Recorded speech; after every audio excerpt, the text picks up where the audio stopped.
Ahí estamos.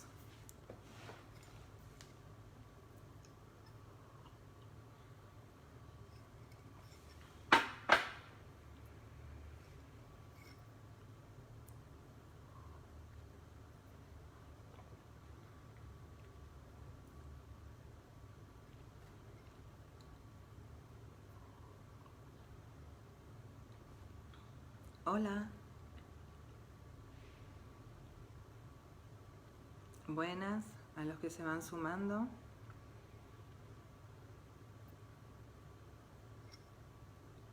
Buenas noches a todos. Hola Ruth. Qué lindo que estés. Hola Nora. Bienvenidos todos. ¿Cómo están?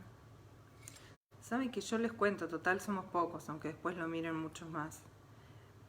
Cada miércoles, porque se está volviendo casi como un rito, cada miércoles, 2 minutos antes, digo, ¿por qué no estoy tirada en la cama mirando una película? Pero después se me pasa, me engancho mucho con las lecturas.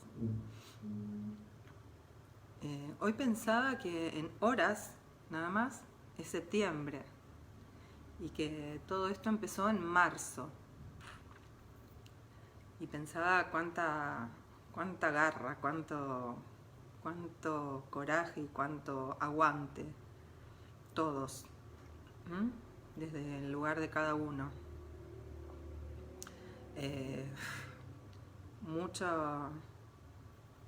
Mucho coraje, creo, ¿no? Que hubo que ponerle a todo. Obviamente, si estamos hoy acá, somos privilegiados, pero igual, la vida está súper limitada, muy constreñida. Y yo por lo menos empiezo a sentirlo. Así que creo que estas lecturas me ayudan con todo lo que implica sobrellevar el aislamiento, ¿no? Y la dificultad de restablecer los lazos, de poder encontrarse con la gente.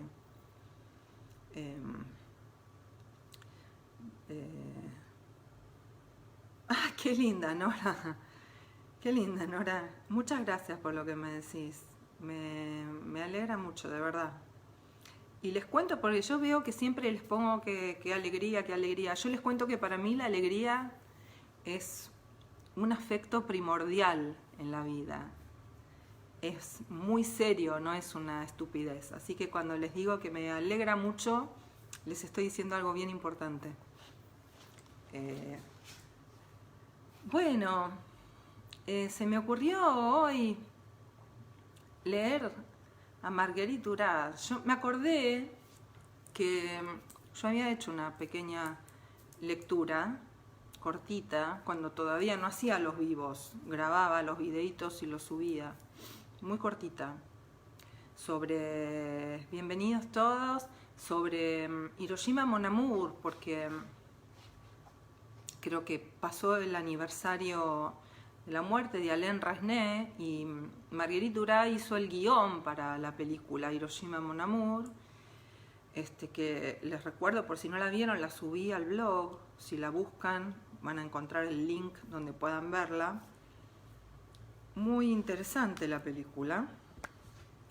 Entonces yo les había prometido, hola, buenas noches a todos los que están, les había prometido leerles el libro Escribir, que por supuesto lo voy a hacer porque cumplo con lo que prometo, pero pensé, como voy a tomar solamente del libro Escribir la parte casualmente que se llama Escribir, porque tiene otras partes que no tuve especiales ganas de leerlas en este momento, se me ocurrió volver a Hiroshima Mon Amour, porque me parece que el libro Escribir es una vuelta más ¿no?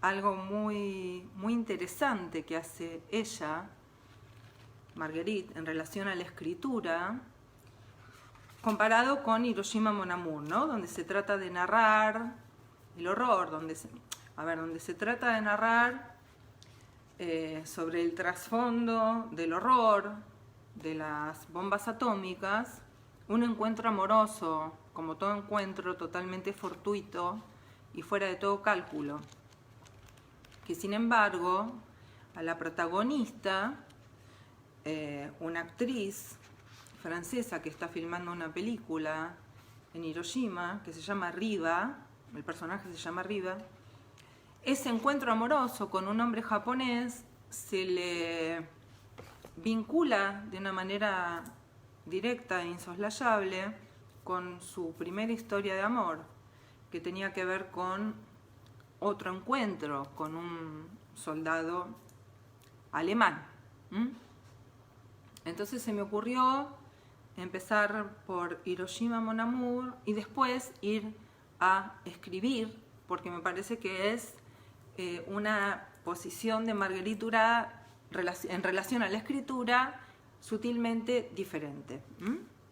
Entonces, bueno, de Marguerite Duras, ¿qué les puedo decir? O sea, hoy por hoy entran en Google y saben todo de casi todos. Recorté algunos datos importantes, como que nació en 1914 en Saigón, que era la Indochina francesa, y que esto está reflejado en su literatura, ¿no? Que vivió con la mamá ahí. En 1932 se va a Francia, estudia Derecho, Matemáticas y Ciencias Políticas, se casa con Robert Antelme, con quien tiene un hijo que fallece, y después tiene un encuentro amoroso con el señor Mascolo, que será su amante y será el padre de su segundo hijo. Participa con el marido de la resistencia francesa contra los nazis,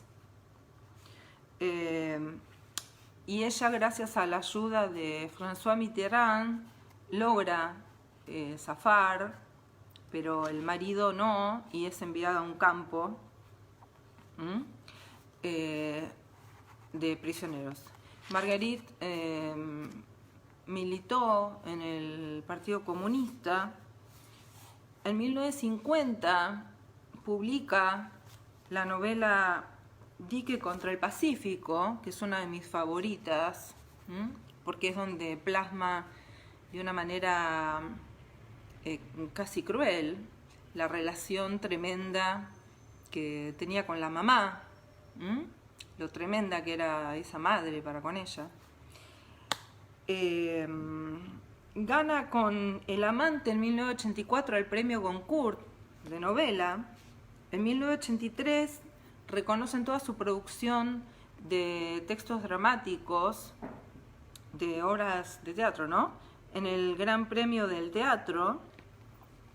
Y en 1958, como les contaba, escribe el guión para Hiroshima Mon Amour, que lo filma Alain Resnais, y que se hizo muy conocida la película.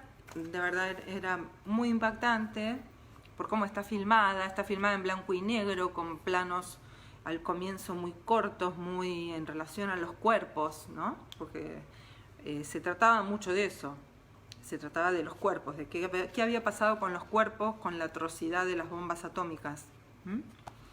Bien, entonces vamos a leer algunas partes de Hiroshima Mon Amour, que en realidad es casi el guión, esta publicación. Hay detalles de cómo tiene que ser filmados y de cómo están dispuestas las cosas en la habitación. Así que, bueno, entonces de lo que se trata en este momento es de un diálogo entre ella y él, donde se interrogan a partir de qué queda en la memoria de una situación traumática, ahora que está tan en boga el tema del trauma, que queda en la memoria de una situación traumática como es el estallido de una bomba atómica, ¿no? En una ciudad. Entonces sucede este diálogo. Ella, se alternan obviamente, ella. Oye, igual que tú, yo conozco el olvido. No, tú no conoces el olvido. Igual que tú, yo estoy dotada de memoria y conozco el olvido. No, tú no estás dotada de memoria. Como tú, también yo intenté luchar con todas mis fuerzas contra el olvido y he olvidado, como tú. Como tú, deseé tener una memoria inconsolable, una memoria de sombras y de piedra. Luché por mi cuenta con todas mis fuerzas cada día contra el horror de no comprender ya en absoluto el porqué de recordar. Y como tú, he olvidado. ¿A qué negar la evidente necesidad de la memoria?, dice ella. Oye, sé más. Esto se repetirá. 200.000 muertos, 80.000 heridos, en 9 segundos. Estas cifras son oficiales. Aquello se repetirá. Habrá 10.000 grados en la tierra, 10.000 soles, dirán. El asfalto arderá. Reinará un profundo desorden. Toda una ciudad será levantada del suelo y volverá a caer convertida en ceniza. Nuevas vegetaciones brotan en las arenas. 4 estudiantes esperan juntos una muerte fraternal y legendaria. Los 7 brazos del estuario en delta del río Ota se vacían y se llenan a la hora de costumbre, exactamente a las horas de costumbre, de un agua fresca y venenosa, gris o azul, según la hora y las estaciones. Por las fangosas orillas ya no hay gente mirando la lenta subida de la marea en los 7 brazos del estuario en delta del río Ota. Y ella sigue. Y te encuentro a ti. Te recuerdo. ¿Quién eres? Me estás matando. Eres mi vida. ¿Cómo iba yo a imaginarme que esta ciudad estuviera hecha a la medida del amor?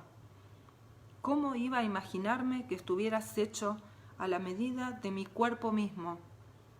Me gustas, qué acontecimiento, me gustas.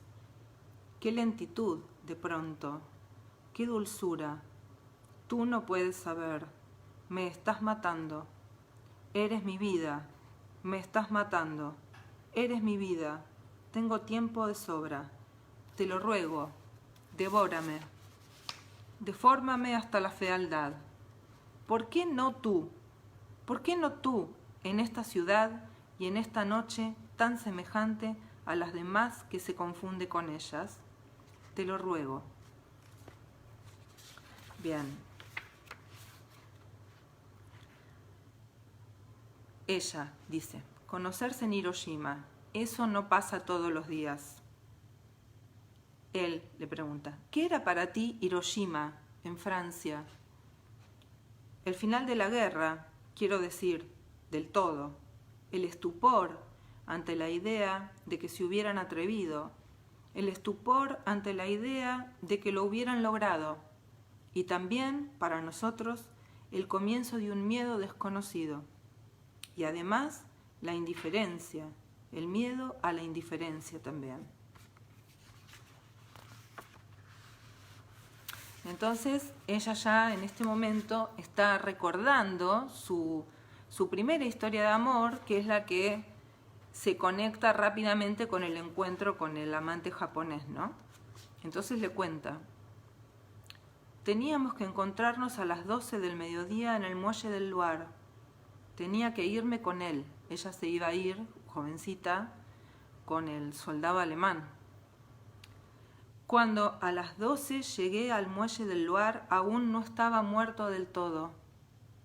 Alguien había disparado desde un jardín. Permanecí junto a su cuerpo todo el día y luego toda la noche que siguió. A la mañana siguiente vinieron a recogerle y le metieron en un camión. Aquella noche se liberó Nevers. Las campanas de la iglesia de San Esteban sonaban. Se fue poniendo frío poco a poco debajo de mí. Ah, tardó mucho en morir. ¿Cuánto? Ya no lo sé exactamente. Yo estaba echada encima de él. Sí, el momento de su muerte me pasó desapercibido, realmente, porque incluso en aquel momento, y después también, sí, también después, se puede decir que no llegaba a encontrar la más mínima diferencia entre aquel cuerpo muerto y el mío. Entre aquel cuerpo y el mío no podía encontrar más que semejanzas desgarradoras. ¿Entiendes? Era mi primer amor. Ella ahí le contó su historia, ¿no? Entonces, ahora los amantes se plantean el problema de qué hacer con lo que les pasó. Porque ella era francesa y estaba de paso en Hiroshima. Entonces, dice ella lo siguiente: te encuentro, me acuerdo de ti. Esta ciudad está hecha a la medida del amor. Tú estabas hecho a la medida de mi propio cuerpo. ¿Quién eres? Me estás matando. Estaba hambrienta de infidelidades, de adulterios, de mentiras y de morir, desde siempre. Ya me imaginaba que un día tropezaría contigo y te esperaba con una impaciencia sin límites, sosegada. Devórame, defórmame a imagen tuya, para que nadie más, después de ti, comprenda ya en absoluto la razón de tanto deseo. Vamos a quedarnos solos, amor mío. La noche no tendrá fin. El día no amanecerá ya para nadie. Nunca, nunca más, por fin. Me estás matando. Eres mi vida. Lloraremos al día muerto con conocimiento y buena voluntad. No tendremos ya nada más que hacer, nada más que llorar al día muerto. Pasará tiempo, solamente tiempo, y vendrá un tiempo en que ya no sabremos dar un nombre a lo que nos una. Su nombre se irá borrando poco a poco de nuestra memoria y luego desaparecerá por completo. Bueno, hasta acá lo que les quería leer de Hiroshima Mon Amour. Es muy hermoso el texto, es muy hermosa la película. Véanla. Como les dije al comienzo, la pueden encontrar en mi blog. Lo buscan en el buscador y les va a salir el link para la película. Bueno, y entonces ahora Hiroshima Mon Amour, decíamos, era de 1958 y escribir es de 1993 y Marguerite Duras murió en 1996, o sea que ya estaba en los últimos años de su vida. Habían pasado unos cuantos, 35 si no calculo mal, desde Hiroshima Mon Amour. Entonces aparece este libro que recopila en 4 textos distintos reflexiones sobre muchas cosas, pero muy diversos son los textos, pero yo elegí el texto Escribir, el que da título al libro, porque estuvieron pasando algunas cosas interesantes durante toda esta pandemia. Perdón, Una de ellas fue que en el mundillo de los escritores, no me acuerdo ya exactamente por qué, porque hubo tantas polémicas, la verdad. Una fue por los PDFs, otra fue por si el escritor era un trabajador o no, otra fue por los premios que digamos, en vez de hacerse cada vez más extensivos y tratar de incluir a la mayor posible cantidad de manifestaciones artísticas de las que los escritores seamos capaces, circunscriben los premios a determinados géneros. O sea, hubo muchísima polémica para los meses que transcurrieron, y una que fue bastante intensa fue esta sobre de qué se trata escribir, qué es un escritor, ¿no? Si un escritor es un trabajador, si escribir es un trabajo, o es un arte, o es un oficio, o qué. Entonces, me gustó volver a este texto para ver qué decía Marguerite Duras sobre eso en 1993. Porque, bueno, es una escritora que yo leí muchísimo. No sé si leí todo lo que escribió, pero leí casi todo, que me gusta mucho, que me parece que tiene un decir en relación a lo femenino que fue mutando, que no fue siempre igual, que fue como metabolizándose de manera diferente a lo largo de las décadas, pero siempre de una manera interesante. Y me dio ganas de leer lo que dice ella sobre el escribir, el escritor. Así que vamos a escribir. Bien, dice: la soledad de la escritura es una soledad sin la que el escribir no se produce, o se fragmenta exangüe de buscar qué seguir escribiendo. Se desangra, el autor deja de reconocerlo, y, ante todo, nunca debe dictarse a secretaria alguna, por hábil que sea, y en esta fase nunca hay que dar a leer lo escrito a un editor. Alrededor de la persona que escribe libros siempre debe haber una separación de los demás. Es una soledad. Es la soledad del autor, la del escribir. Para empezar, uno se pregunta qué es ese silencio que lo rodea. Y prácticamente a cada paso que se da en una casa y a todas las horas del día, bajo todas las luces, ya sean del exterior o de las lámparas encendidas durante el día, esta soledad real del cuerpo se convierte en la inviolable del escribir. Nunca hablaba de eso a nadie. En aquel periodo de mi primera soledad ya había descubierto que lo que yo tenía que hacer era escribir. Raymond Queneau me lo había confirmado. El único principio de Raymond Queneau era este: escribe, no hagas nada más. Escribir es lo único que llenaba mi vida y la hechizaba. Lo he hecho. La escritura nunca me ha abandonado. Vemos el lugar principalísimo que le otorga ¿Se cortó? Que le otorga en su vida la escritura Marguerite Duras. No me parece que se cortó. La otra vez hizo igual. Bueno, una mujer que escribe, los hombres no lo soportan. Es cruel para un hombre. Es difícil para todos, salvo para Robert A., que imagino es el marido, ¿no? Puedo decir lo que quiero, nunca descubriré por qué se escribe ni cómo no se escribe.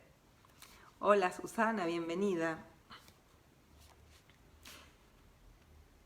Aquí, cuando estoy sola, está hablando en una casa como de campo, ¿no? Aquí, cuando estoy sola, no toco el piano. No toco mal, pero toco muy poco porque creo que cuando estoy sola, cuando no hay nadie más en la casa, no puedo tocar. Es muy difícil soportarlo, porque de repente parece tener un sentido. Y solo la escritura tiene un sentido en determinados casos personales.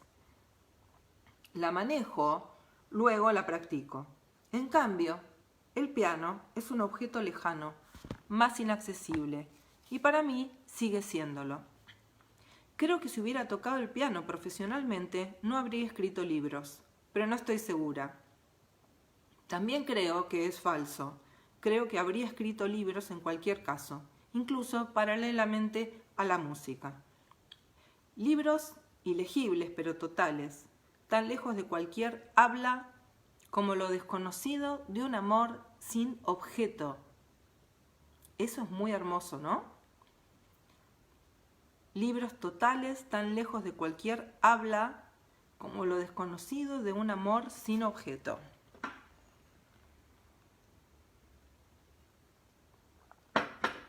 Bien. Ahora vamos a la referencia que imagino yo, todos los lacanianos tenemos de Marguerite Duras y de su novela Lolbelstein, El arrebato de Lolbelstein. Dice: en Lolbelstein ya no pienso. Nadie puede conocer a Lolbelstein, ni usted ni yo. Y hasta lo que Lacan dijo al respecto nunca lo comprendí por completo. Lacan me dejó estupefacta. Y su frase, no debe de saber que ha escrito lo que ha escrito, porque se perdería y significaría la catástrofe, para mí esa frase se convirtió en una especie de identidad esencial, de un, entre comillas, derecho a decir absolutamente ignorado por las mujeres. Creo que Marguerite Duras también tiene ese enorme valor, ¿no? De una mujer que hablaba de cosas y escribía cosas en sus novelas que se autorizaba en sí misma para escribirlas, ¿no? Como muy valiente, muy audaz en su escritura. Bien. Hallarse en un agujero, en el fondo de un agujero, en una soledad casi total, y descubrir que solo la escritura te salvará. No tener ningún argumento para el libro, ninguna idea del libro, es encontrarse, volver a encontrarse delante de un libro. Una inmensidad vacía, un libro posible, delante de nada, delante de algo así como una escritura viva y desnuda, como terrible, terrible de superar. Creo que la persona que escribe no tiene idea respecto al libro, que tiene las manos vacías, la cabeza vacía, y que de esa aventura del libro solo conoce la escritura seca y desnuda, sin futuro, sin eco, lejana, con sus reglas de oro elementales, la ortografía, el sentido. En la vida llega un momento, y creo que es fatal, al que no se puede escapar, en que todo se pone en duda. El matrimonio, los amigos, sobre todo los amigos de la pareja. El hijo, no. El hijo nunca se pone en duda. Y esa duda crece alrededor de uno. Esa duda está sola, es la de la soledad. Ha nacido de ella, de la soledad. Ya podemos nombrar la palabra. Creo que mucha gente no podría soportar lo que digo, huirían. De aquí quizás que no todo hombre sea un escritor. Sí, eso es. Esa es la diferencia. Esa es la verdad. No hay otra. La duda es escribir. Por tanto, es el escritor también. Y con el escritor todo el mundo escribe. Creo también que sin esa duda primera del gesto hacia la escritura, no hay soledad.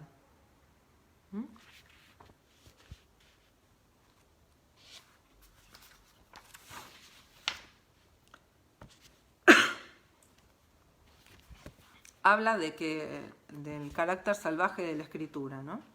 Se acerca a un salvajismo anterior a la vida, y siempre lo reconocemos. Es el de los bosques, tan antiguo como el tiempo. El del miedo a todo, distinto e inseparable de la vida misma. Uno se encarniza. No se puede escribir sin la fuerza del cuerpo. Para abordar la escritura hay que ser más fuerte que uno mismo. Hay que ser más fuerte que lo que se escribe. Es algo curioso, sí. No es solo la escritura, lo escrito. También los gritos de las bestias de la noche, los de todos, los vuestros y los míos, los de los perros. es la vulgaridad masificada, desesperante de la sociedad. El dolor también es Cristo y Moisés y los faraones y todos los judíos y todos los niños judíos, y también lo más violento de la felicidad. Era intensa Marguerite, ¿no? No se puede negar que era intensa. Y así como vivía intensamente, escribía intensamente. Un escritor es algo extraño, es una contradicción y también un sinsentido. Escribir también es no hablar, es callarse, es aullar sin ruido. Un escritor es algo que descansa con frecuencia, escucha mucho. No habla mucho porque es imposible hablar a alguien de un libro que se ha escrito y sobre todo de un libro que se está escribiendo. Es imposible. Es lo contrario del cine, lo contrario del teatro y otros espectáculos. Es lo contrario de todas las lecturas. Es lo más difícil, es lo peor. Porque un libro es lo desconocido, es la noche, es cerrado. Eso es. El libro avanza, crece, avanza en las direcciones que creíamos haber explorado, avanza hacia su propio destino y el de su autor, anonadado por su publicación. Su separación, la separación del libro soñado, como el último hijo, siempre el más amado. Después hace referencia que, bueno, tenía un problema de alcoholismo serio, Marguerite Duras, muy serio. Y que de la desesperación que todo eso le generaba, de ahí también brotaba la fuerza para su escritura, ¿no? No podemos soslayar que se trata de una escritura arraigada en lo pulsional, ¿no? No se trata, sí, no es una escritura racional, no es una escritura planificada, no es, bueno, eso creo que queda claro, ¿no? Y en su literatura está clarísimo, que aparece todo el tiempo, digamos, lo que desborda hasta los mecanismos de lenguaje y gramaticales, ¿no? Sigue, creo que lo que reprocho a los libros en general es eso, que no son libres. Se ve a través de la escritura. Están fabricados, están organizados, reglamentados, diríase que conformes. Una función de revisión que el escritor desempeña con frecuencia consigo mismo. El escritor entonces se convierte en su propio policía. Entiendo por tal la búsqueda de la forma correcta, es decir, de la forma más habitual, la más clara y la más inofensiva. Sigue habiendo generaciones muertas que hacen libros pudibundos, incluso jóvenes, libros, en itálicas, encantadores, sin pozo alguno, sin noche, sin silencio, dicho de otro modo, sin auténtico autor.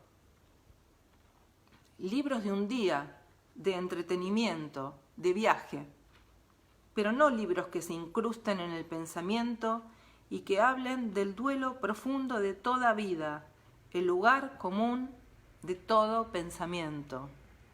Impactante, ¿no? Lo que dice. Impactante.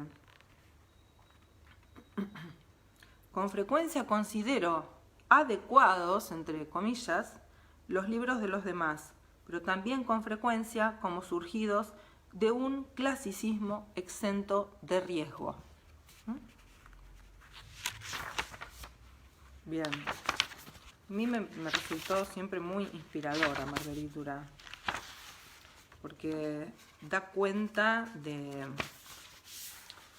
lo más verdadero que puede tener el escribir, ¿no? Independientemente de cómo a uno le resulte después la publicación, el mercado, los editores, las ventas, todo eso es como que no tiene absolutamente nada que ver con lo que ella está hablando, ¿no? Y eso cuando uno se aventura a escribir es muy aliviador, porque uno se desentiende de lo que va a suceder después con eso que uno produjo sin saber muy bien que lo estaba produciendo ni cómo lo estaba produciendo, ¿no? Es muy,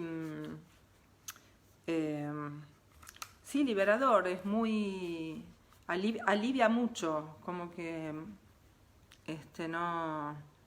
no se trata de todo eso, de lo que uno tiene que estar ocupado cuando escribe, ¿no? Se trata de otra cosa, que incluso, a mí a veces me pasa que lo que escribo me arrasa, yo no me doy mucha cuenta de lo que estoy escribiendo cuando lo escribo. Y bueno, hay que cederse a eso, ¿no? Seguir la inteligencia que se va produciendo sola por el texto. Bueno, muy interesante, Margarita. Entonces, en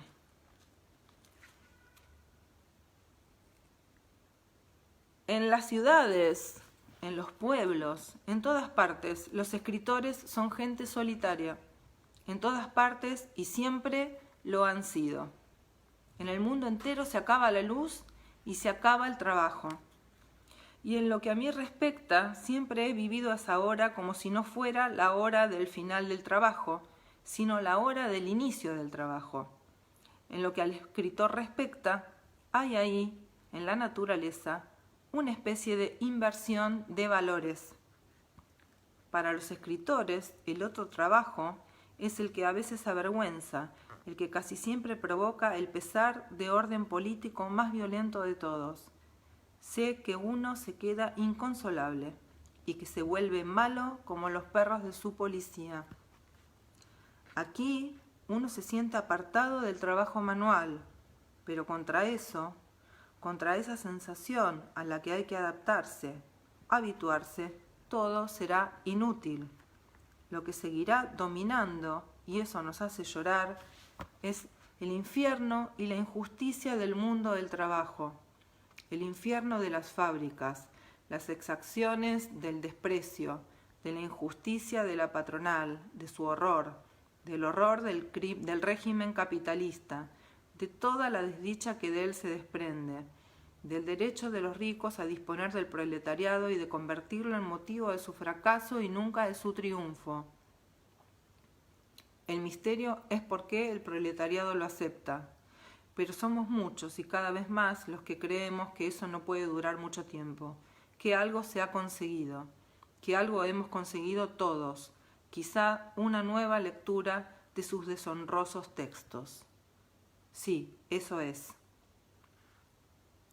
Con frecuencia, al terminar el trabajo, a uno le asalta el recuerdo de la más grande de las injusticias. Hablo de lo cotidiano de la vida. No es por la mañana, es al atardecer, cuando eso invade las casas, nos invade a nosotros. Y si no se es así, no se es absolutamente nada. Se es nada. Y siempre, en todos los casos de todos los pueblos, se sabe.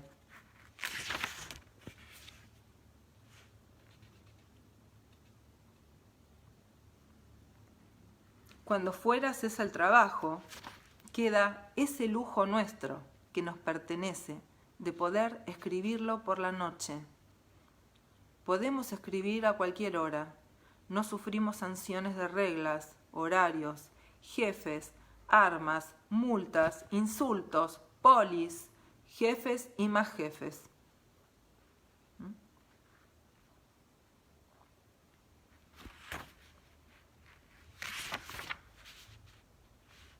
La escritura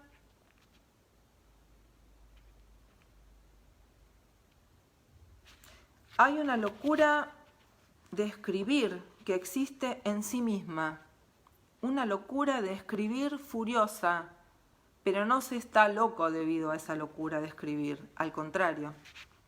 La escritura es lo desconocido.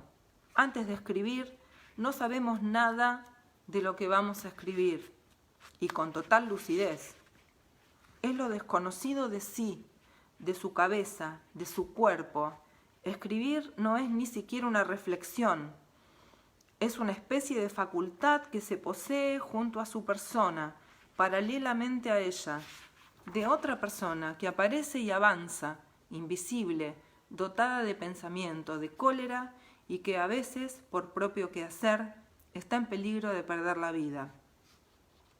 Si se supiera algo de lo que se va a escribir antes de hacerlo, antes de escribir, nunca se escribiría, no valdría la pena. Escribir es intentar saber qué escribiríamos si escribiésemos, solo lo sabemos después, antes. Es la cuestión más peligrosa que podemos plantearnos, pero también es la más habitual.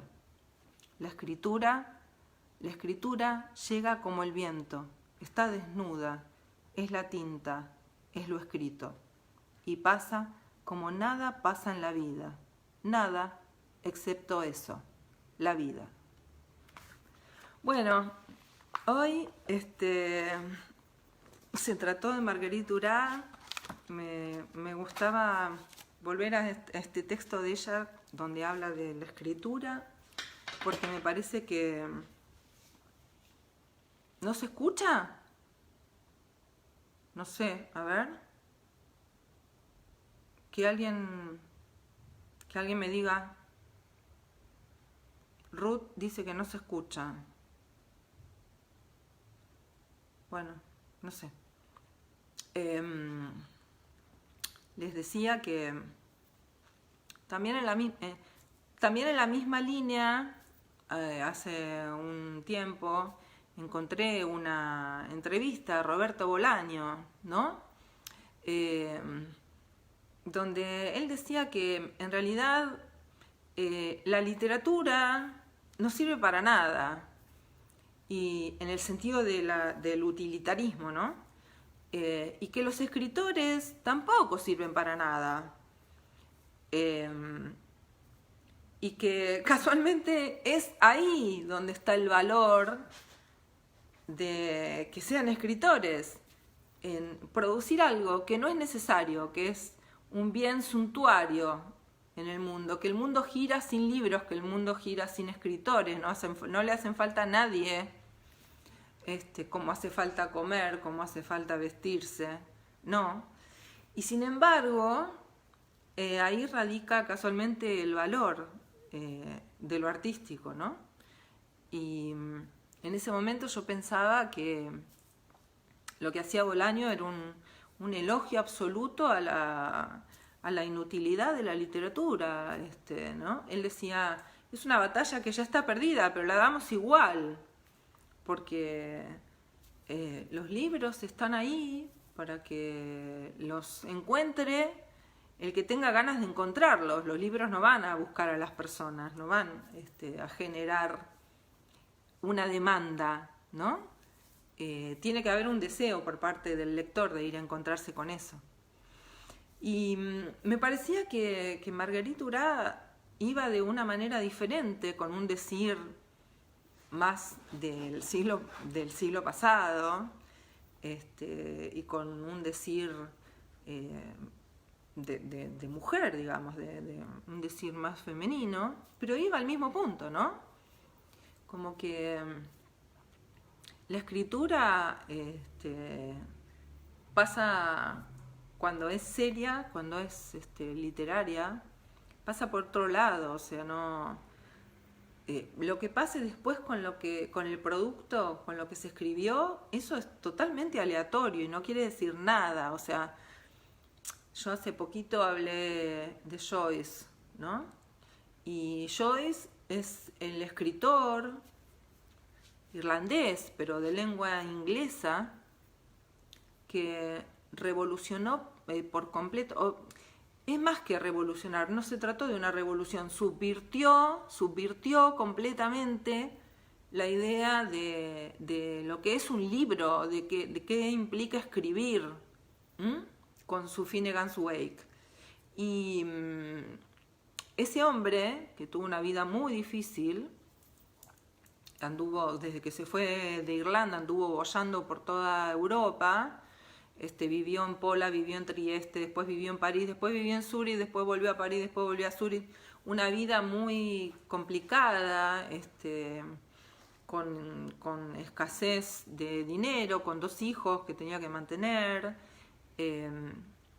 ese hombre, el que subvirtió la idea de literatura a mediados del siglo pasado, le quemaban los libros y le costaba un triunfo que lo publicaran.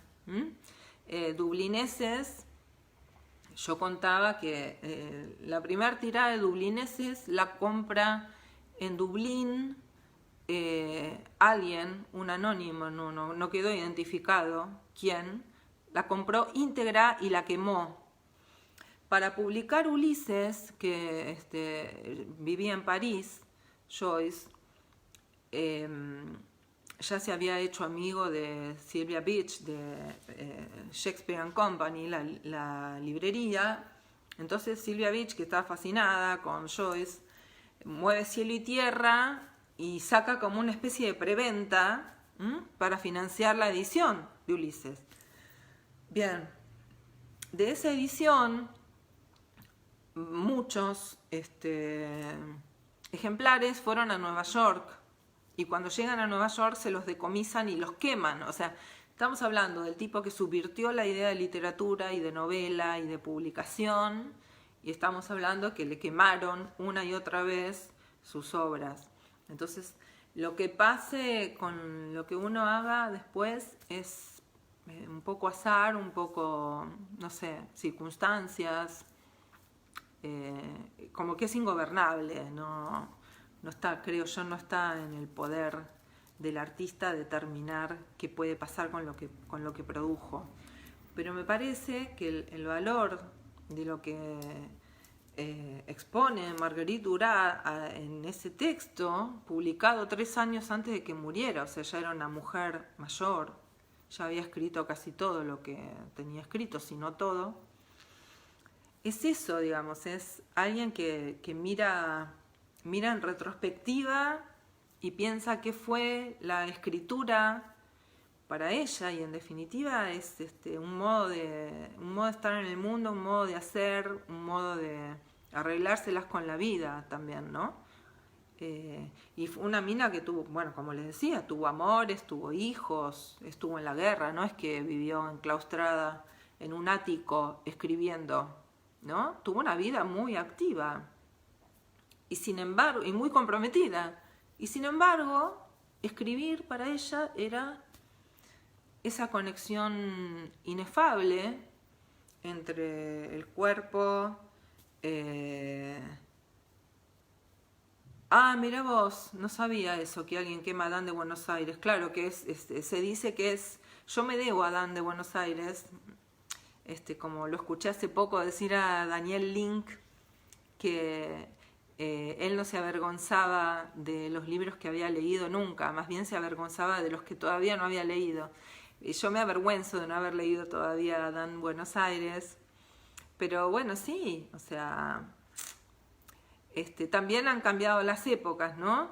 En mi ejemplar de Ulises, el traductor que escribe el prólogo comenta que hoy por hoy no se puede hacer la composición de imagen de que los libros fueran quemados en nuestra época. Pero dice algo que es muy triste, pero dice, no porque se hayan rebajado los límites del pudor, porque a Ulises la tildaban de obscena, de obscena, de inmoral.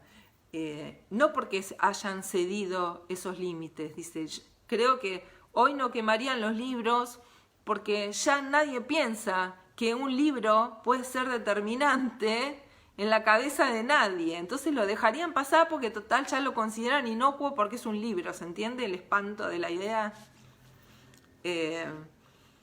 Como diciendo, podría decir cualquier cosa que total sería igual porque es un libro y nadie le da trascendencia ya a los libros. Entonces, bueno, quería compartir con ustedes estos textos de Marguerite Duras, porque yo estuve pensando alrededor de todo esto que les contaba, de las polémicas que se dieron. Y bueno, me parece que el mundo es grande, es diverso.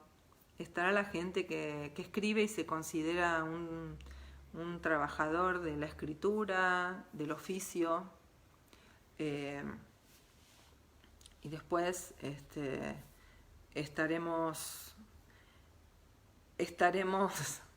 los otros. Yo no me considero una trabajadora de la escritura, considero que lo palpé durante todos estos meses, que escribir, disponer del recurso de la escritura es un don, y pensar en reducir eso a un trabajo me da como escozor, ¿no? Como que el trabajo es otras cosas, son trabajo. Que no quiere decir que haya que hacerlo gratis, ¿se entiende? Pero, o que no valga nada, pero tipificarlo como un trabajo es algo que yo todavía me resisto un poquito a pensarlo así. Así que bueno, gracias a todos por estar. Como siempre les digo, buenas noches. Cuídense, no sé cómo seguiré. Normalmente veo que se está como produciendo siempre el encuentro los miércoles. No sé en las próximas semanas qué pasará. Tengo que resolver algunas cuestiones que quizás me dejen sin internet durante algún tiempo, pero bueno, tampoco es seguro como nada en el mundo en este momento. Así que les agradezco nuevamente a todos los que se pasaron y a los que se quedaron, a los que están siempre especialmente, y a los que lo miran después, que son muchos. Así que bueno, cariños para todos. Me alegra mucho todo lo que me dicen. Como les dije, para mí la alegría es un afecto vital en la vida,